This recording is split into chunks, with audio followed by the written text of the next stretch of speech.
Welcome back. We continue to follow that breaking news in Lewisville, where we know now one woman is dead and a suspect is in custody after that officer-involved shooting. Fox 4's Patyon May joins us with the very latest from police. Patyon. Yes, Lauren, we actually just got an update from the assistant police chief of Lewisville just moments ago, and he did confirm that that suspect was taken out of that room.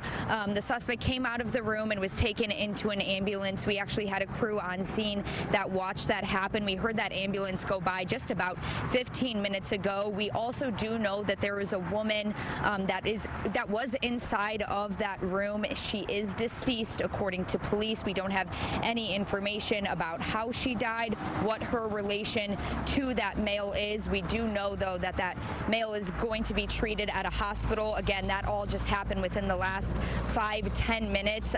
In terms of what led up to this situation here, you could see some video from the scene earlier.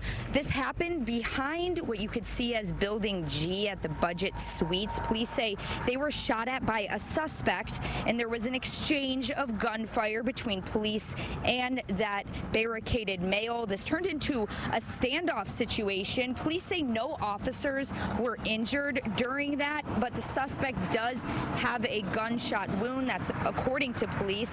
We don't know if that wound is a self-inflicted gunshot wound or if that is from an officer. They initially responded to a suicide call of a which turned into a barricaded person inside of a room. Now, again, we do not have more information of the female that was found inside of that room. There will be investigations both internally with Lewisville Police Department along with the Texas Rangers, which is standard for an officer-involved shooting.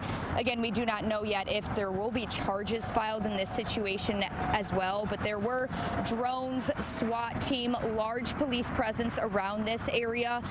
Buildings around this area were also evacuated to make sure people were safe, as this was a barricaded suspect, and there was an exchange of gunfire between that suspect and between police, according to authorities here. So we are just waiting to learn more about the woman who police say died in that building, along with more information on that suspect. I do want to say again, though, officers say here that no officers were injured in this situation. That's the latest that we have right now, but this is a very developing active situation, so we will continue to keep you updated when we learn more. Back to you.